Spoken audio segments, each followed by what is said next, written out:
What is up, Watch fam? Happy Wednesday, and welcome to this week's collection review. I am Christian from Theo and Harris, and today we're jumping into a really cool collection from a 23-year-old watch geek and Theo and Harris fanatic. So let's do it.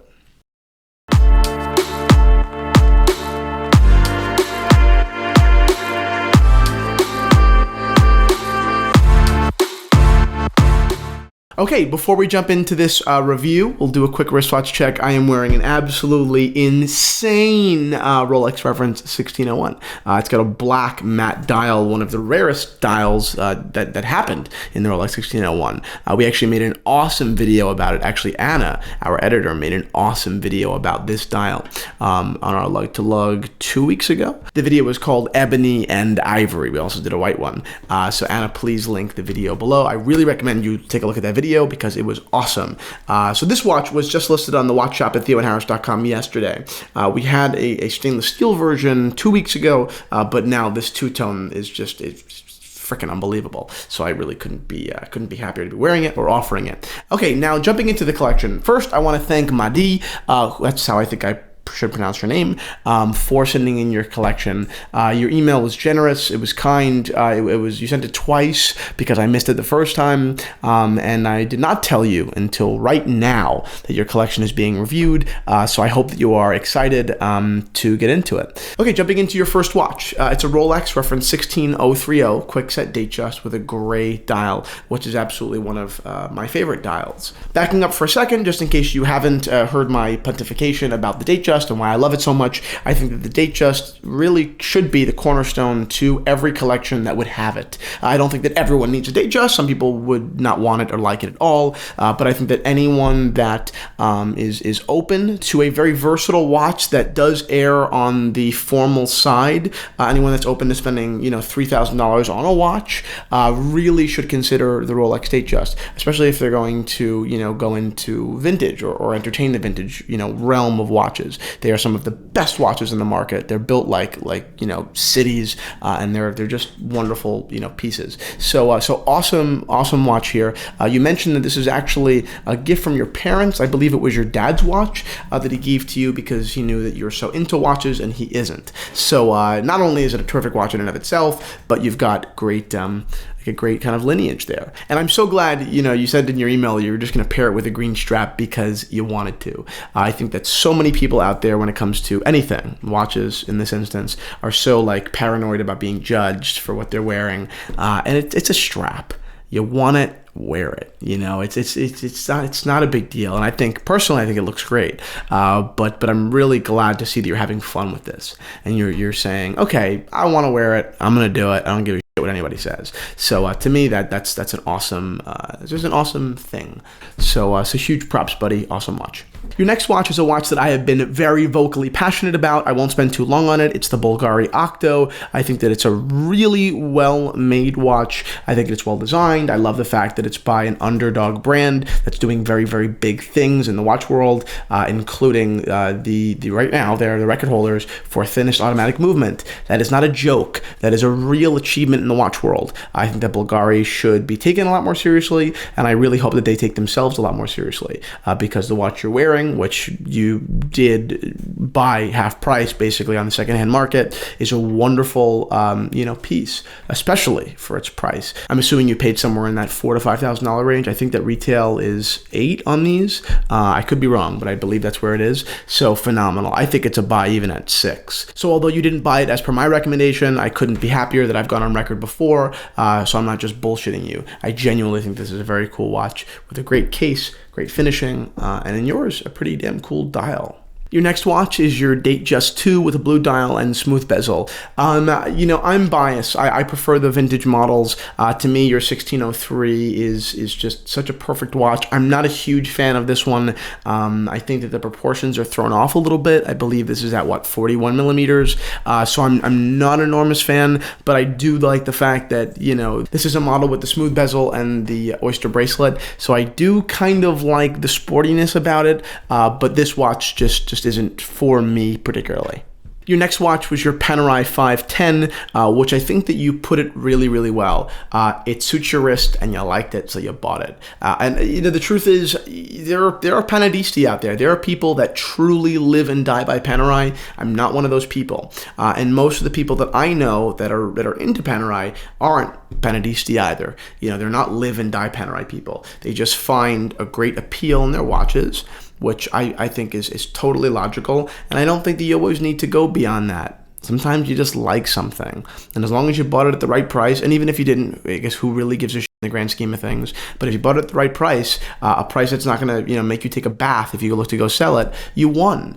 You're going to enjoy it. I think it's also very cool that it's an 8-day power reserve. I think that's really impressive. But even if it wasn't, it's an alternative dive watch with great heritage from an Italian company. Although they're very Swiss, but they're an Italian company. I got to give you props. There's no doubt. You didn't try to make it anything more than it is. Just a watch you like. Next is your JLC Reverso, a watch that fascinated you in its history, and I think you're absolutely right. I think that what's so interesting about the Reverso is this. It looks nothing like a sports watch.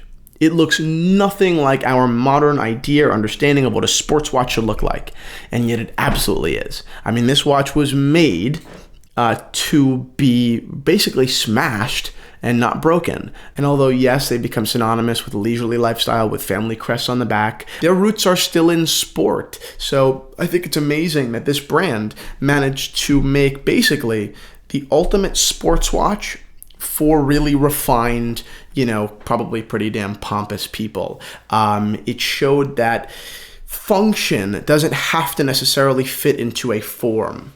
You see what I mean? I mean, the sub is obviously, a sports watch.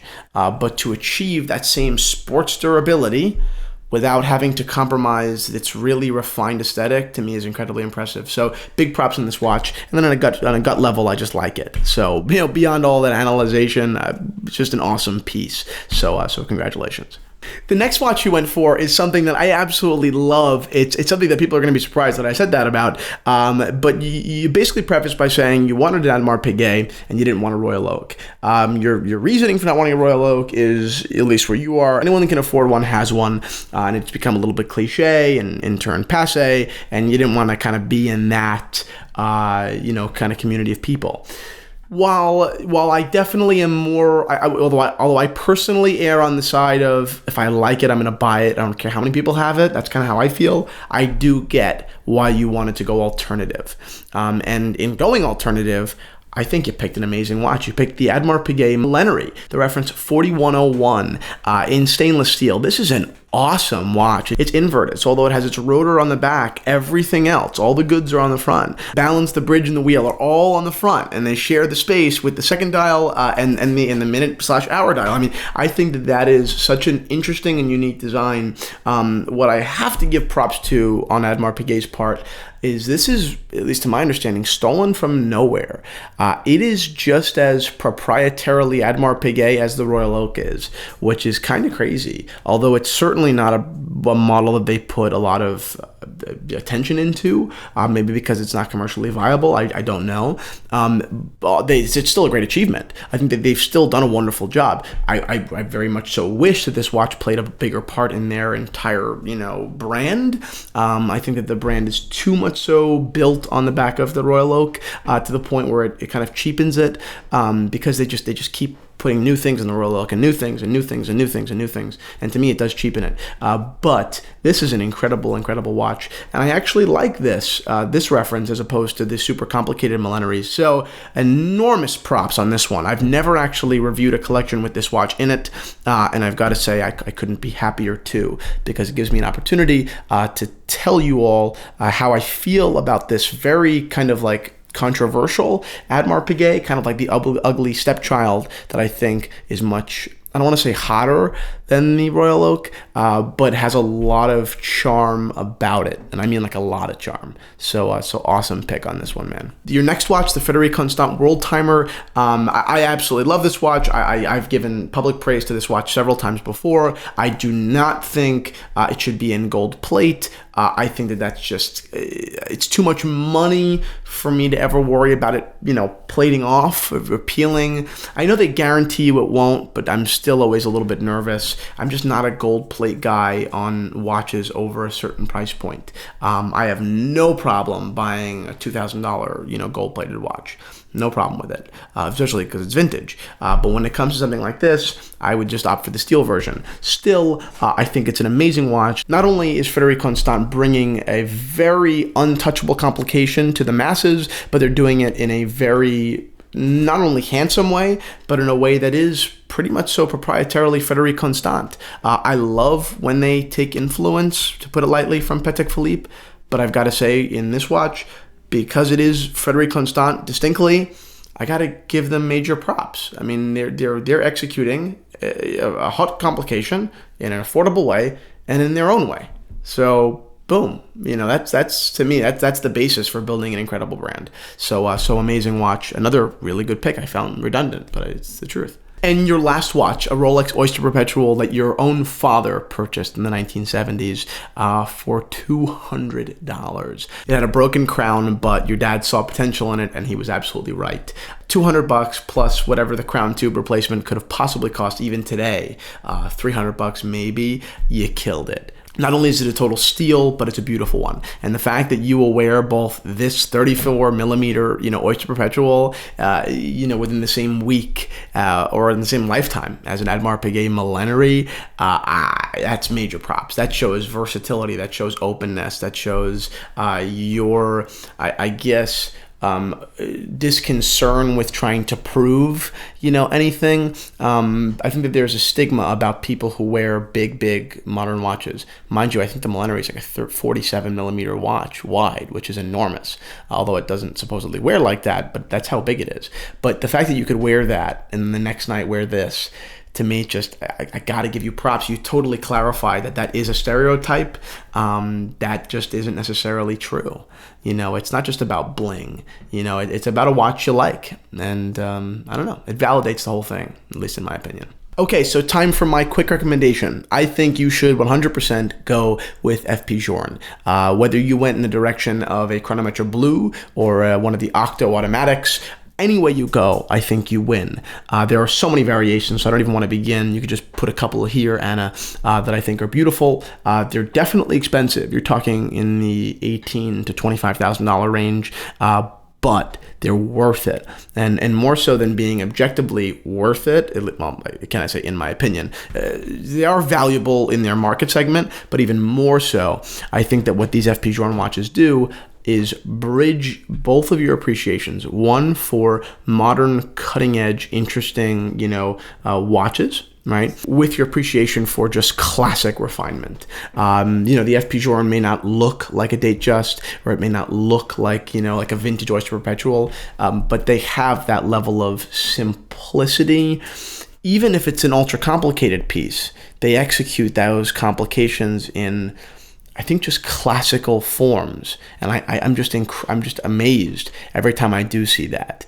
So that's the brand that I think you should go with. Their quality of manufacture and the way they're going to bridge your two passions, especially in their value kind of segment, it's a win. It's an all-around win. So thank you so much for sending in your collection, buddy. It was an absolute pleasure, and thank you all for watching. Please like the video down below if you did enjoy it, and that's it, guys. Thank you so much. Have a wonderful Wednesday, and see you tomorrow.